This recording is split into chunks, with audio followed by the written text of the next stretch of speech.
What is going on, everybody? Welcome back to the channel. Aftersound here, bringing you Splinterlands content every single day. We also stream right here on this channel every Tuesday, Thursday, and Sunday morning, so come by and say hello. This video is also brought to you by two things. Since we don't do any sponsorships here on the channel, I'll show them out real quick. The first is my music, which is available anywhere you stream music under the name Aftersound, and the second is a new podcast I just launched called Chasing Infinity. Links in the description below. Check them out. Let me know what you think, and I appreciate the support. Okay, guys, let's jump into more of this summoner data for the upcoming survival mode. Now, in a previous video, I talked about the fact that we should not be including the soulbound summoners because there's just so many of them. And you can see here, right? This is like 1.8 million. There's like over 300,000 of each of these, right? So one, multiplied by 6 different summoners, that's like over 1.8 million. We're probably close to like 1.9 million. And if you can see here, the total number of summoners, including that, is around 2.6 million, 2.674. So I know that this isn't perfect. I didn't do the full math on this, but we're just going to use rough, easy numbers here, right? We're going to assume, even though it's higher than this, it's probably closer to like 2 million. But let's just say it's close to like 1.8 million, right? For each of these, for the summoners here, for the soulbound summoners. So if we take this 2.6 million minus the 1.8 million, right, we get roughly 800,000 summoners that remain, of which many of those will probably be used for modern and wild formats, meaning you can use them as many times as possible. But again, I just want to use nice, easy numbers here because something that I want to show you to kind of really expand on this point about the soulbound summoners, but then also about the amount of games I think we can expect from survival mode is going to be it's going to be higher than expected, at least for what I was thinking. Now, here's the thing: we can quantify it. I guess I was always expecting it to be high, but we can somewhat quantify it now. So we take that 1.8 or that 2.6 minus the 1.8, that gets us roughly 800,000 summoners, which means the first round of battles that we have, right? Let's say each summoner faces off against another summoner, and the summoners that lose are no longer able to play. But if you just have it so that all of these summoners play against each other, 800,000 divided by 2, right, because there's 2 summoners per battle, means that we would have 400,000 battles. And then there would still be 400,000 summoners remaining to have another round of battles, right? Which would probably be another 200,000, right? You take that 400 divided by 2, so it'd be like 200,000, then another 100,000. So we're talking about like 700,000, 750,000, 775, right? Again, just following the rough math of this. Now, when we take a look at how many battles are happening in the other formats, so I'm going to go over here to Peak Monsters. Now, here, let me just refresh this data. Now, I'm looking at the 14-day because this is as close to a season as we can get, right? Your seasons are usually like half the month, so 14 days.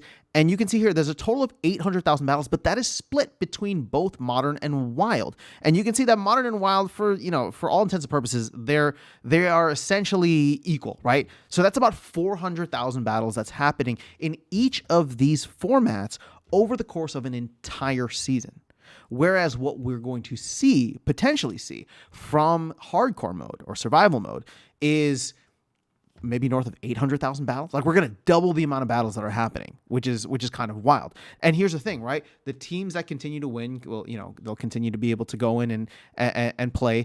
And especially those that have a higher level, their cooldown will be done before the end of the season, right? It's only common 1 BCX cards that I think take like 15 days. Everybody else is less than a season, which means they're all going to come back into rotation. Let's say you have like a max level summoner that loses in the first round. Well, all of a sudden, like, they can come back 5 days later. There's still 10 days left in the season, right? Or they lose, again, and they can come back in at 5 days left in the season. So all of this to say, there's going to be a ton of battles in modern or in survival mode. Now, that being said, when you think about what Splinterlands has been able to accomplish, what they've been able to handle, that's actually not that bad. And the reason I'll show you this is because if we go 6 months ago, look at how many battles were happening, right? I mean, these were daily battles. We were having like 400,000 battles a day, mostly in wild, right? I think, let's take away modern. Let's take battles. Yeah. So mostly in wild, right? We were just having the bots go nuts before the wild season permit came into play and came into effect. But you can see that we were having like 400,000 battles a day. So I'm not worried about this from the team capacity standpoint.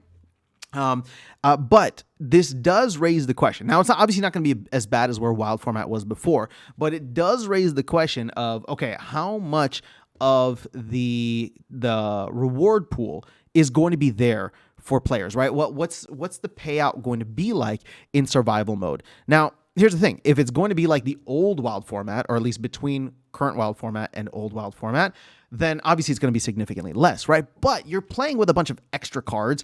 You kind of like have this reckless abandon when it comes to the game, because it's like, well, I got nothing else, nothing else to do with them. I'm not going to rent them out, right? Like maybe they're not renting for that much. So there's going to be some interesting, decisions that people have to make when it comes to that, because there will be a new equilibrium found where maybe all of a sudden the people that are renting out these cards for super cheap, well, they start to get rented out, right? Like they start to get rented out, and all of a sudden the floor price on the rental starts going up, where maybe now you have to make a decision where it's just like, okay, do I want to be playing, with the battles that I have with this level 5 summoner, or this level, mid-level summoner, whatever you want to call it, or should I give somebody else the opportunity to go win something with it, right? Now that all of a sudden I can rent it out and get more than 0.1 DEC.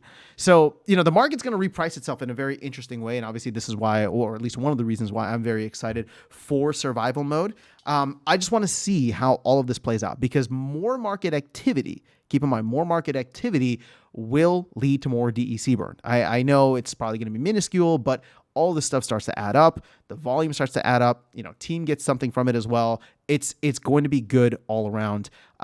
So I know that there's, and here's the thing. Sorry, it's going to be good. I shouldn't say all around, because there obviously might be areas of exploit or might be areas of concern. So I don't mean to dismiss that. But I am excited to see how this all shapes out. And, the massive amount of battles should make it interesting. Although I do wonder how it's going to play out from like a leaderboard perspective. How many people are going to be fighting for leaderboard spots in survival mode by going out and renting more cards or buying more cards because they just need to get another spot. That's where things get really exciting for me. So it'll be fun to have just a new game mode, even though it's the same exact as what we have now, but another area that people might try to min-max, which will, lead to more activity overall. But just want to share those numbers with you.